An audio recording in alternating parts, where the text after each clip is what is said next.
हर पल आपके साथ।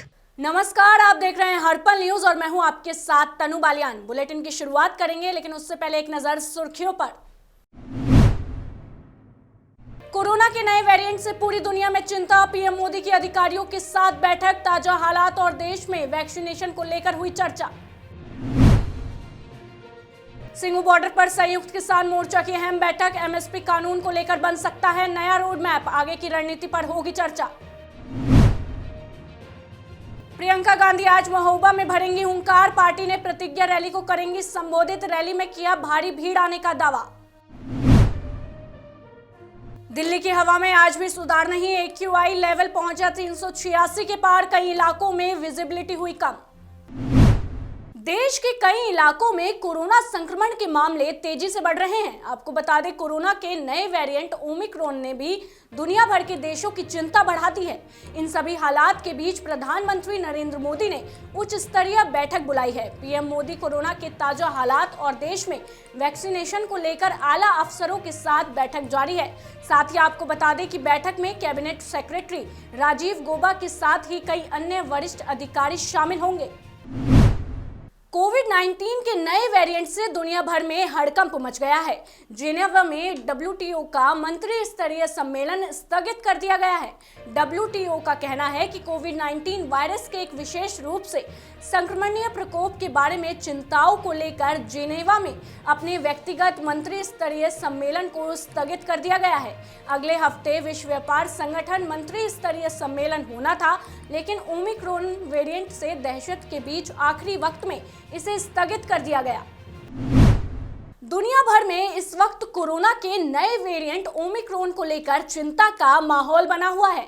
इसके साथ ही इस बात पर भी मंथन होने लगा है कि क्या कोरोना वायरस की मौजूदा वैक्सीन इस नए वेरिएंट के खिलाफ काम करेगी या नहीं। अब फाइजर और बायोएनटेक ने इस संबंध में बयान जारी किया है। बयान में कहा गया है कि वो इस बात को लेकर निश्चितता नहीं है कि उनका टीका नए कोविड-19 वेरिएंट ओमिक्रॉन के खिलाफ कारगर साबित होगा भी या नहीं। हालांकि स्पुतनिक की इस रिपोर्ट के अनुसार फाइजर और बायोएनटेक ने लगभग 100 दिनों में नए वेरिएंट के खिलाफ नया टीका विकसित करने का वादा किया है। कोरोना संक्रमण के नए मामलों में कल की तुलना में कमी आई है। आपको बता दें, पिछले 24 घंटे के दौरान देश में 8,318 नए केस सामने आए हैं, जबकि 445 लोगों की मौत भी हुई है। वहीं इस दौरान 10,947 कोरोना मरीज ठीक हुए हैं। आपको बता दें, एक दिन पहले यानी शुक्रवार को कोरोना के 10,595 नए मामले सामने आए थे। कोरोना के इस बढ़ रहे मामले के सामने आने के बाद देश में कुल सक्रिय कोरोना संक्रमितों की संख्या बढ़कर 1,07,019 हो गई है। सिंगू बॉर्डर पर संयुक्त किसान मोर्चा की अहम बैठक जारी है। इस बैठक में एमएसपी कानून को लेकर रोड मैप बन सकता है। आपको बता दें, शुक्रवार को पीएम मोदी और सीएम मनोहर की मुलाकात हुई, जिसके बाद सीएम मनोहर लाल ने कहा कि किसान कानून वापस लेने पर प्रधानमंत्री से चर्चा हुई है। साथ ही उन्होंने कहा कि इससे एक अच्छा संदेश गया है। आपको बता दें कि शुक्रवार को किसानों ने महापंचायत बुलाई थी। वहीं शनिवार को किसानों की सिंगू बॉर्डर पर बैठक होगी, जहां आगे की रणनीति पर चर्चा होगी। खबर यूपी के गाजियाबाद की है। किसान आंदोलन को 1 साल 1 दिन हो गया है। कल भारी तादाद में किसान गाजीपुर बॉर्डर पहुंचे थे। क्या खोया क्या पाया, उसका लेखा जोखा किया। आज का दिन बहुत ही अहम दिन है। 27 नवंबर संयुक्त किसान मोर्चा की बैठक है। बैठक में चर्चा इस बात पर होगी कि आगे की रणनीति क्या होने वाली है, आंदोलन कितना आगे चलेगा। भारतीय किसान यूनियन के प्रदेश अध्यक्ष राजवीर सिंह जादौन ने कहा, महासचिव युद्धवीर सिंह बैठक में शामिल होंगे, मैं भी मीटिंग में जा सकता हूं। जी बिल्कुल, ये बहुत महत्वपूर्ण मीटिंग है एसकेएम की, क्योंकि जो घटनाक्रम अभी चला है उसके बाद ये जो मीटिंग हो रही है, इसमें बहुत अहम फैसले होने वाले हैं। आगे आंदोलन कैसे चलेगा, क्या हमारा तौर तरीका रहेगा, तो ये सारी चीज़ें आज तय होंगी। और हम लोग भी सारे आंदोलनकारी उस एसकेएम की मीटिंग के निर्णय का इंतजार कर रहे हैं कि जो भी निर्णय आएगा उसको स्वीकार करेंगे।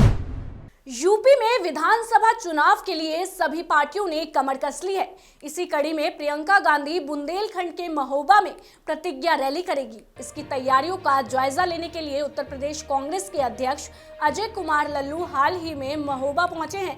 इस दौरान अजय कुमार ने कार्यकर्ताओं के साथ बैठक की और प्रियंका गांधी की प्रतिज्ञा रैली को सफल बनाने की बात भी कही।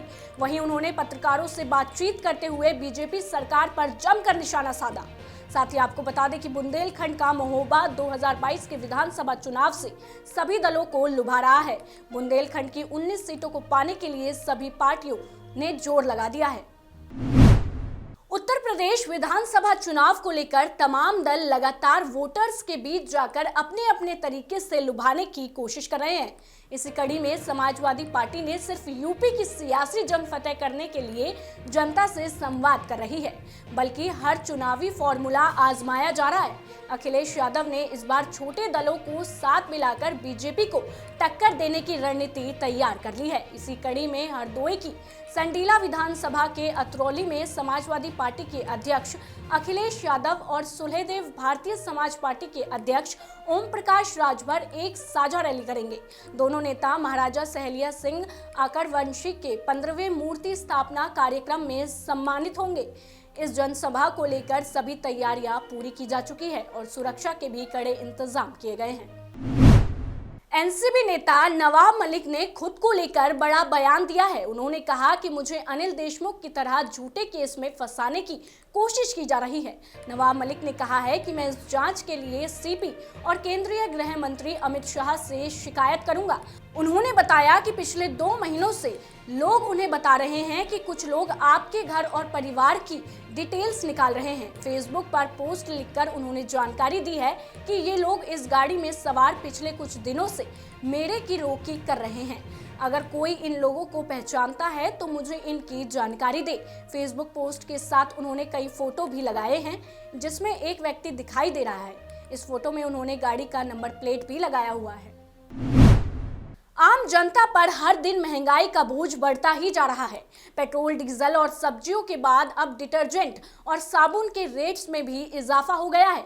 अब आपको नहाने और कपड़े धोने के लिए पहले की तुलना में ज्यादा रुपए खर्च करने होंगे। HUL और ITC ने साबुन और डिटर्जेंट की कीमतों में इजाफा करने का ऐलान किया है। FMCG कंपनियों ने इनपुट कॉस्ट में इजाफा होने की वजह से साबुन और सर्फ की कीमतों में इजाफा किया है। राष्ट्रीय राजधानी दिल्ली समेत यूपी, हरियाणा में वायु प्रदूषण का स्तर अभी भी चिंताजनक बना हुआ है। आपको बता दें 2 दिनों से प्रदूषण के स्तर में वृद्धि दर्ज की जा रही है। सफर के अनुसार राजधानी दिल्ली में हवा की गुणवत्ता खराब स्थिति में बनी हुई है। राजधानी में AQI स्तर 386 है, जो कि बहुत खराब श्रेणी में आता है। वहीं दिल्ली के अलावा यूपी और हरियाणा के लोगों को भी वायु प्रदूषण की गंभीर स्थिति का सामना करना पड़ रहा है। राजस्थान के रेगिस्तान में एक बड़े युद्ध अभ्यास को भारतीय सेना ने पूरा किया है।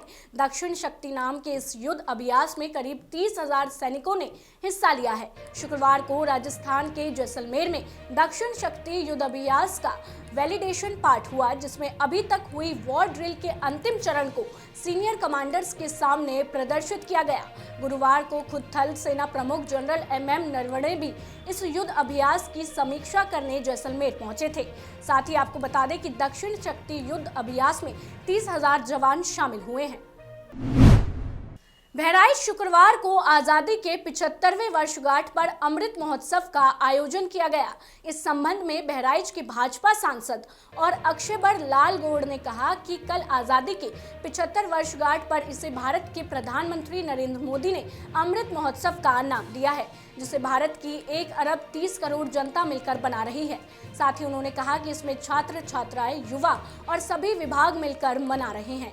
उन्होंने कहा कि यहाँ इस प्रोग्राम को भारतीय खाद्य निगम की तरफ से कराया गया है। अधिकारियों और कर्मचारियों का मैं आभारी हूँ।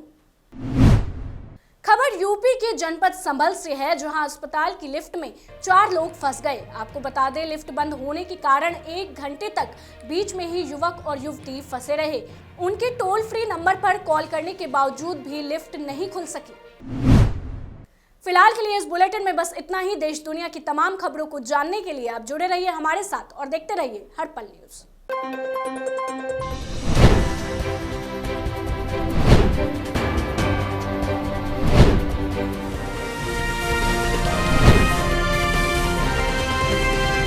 हर पल आपके साथ।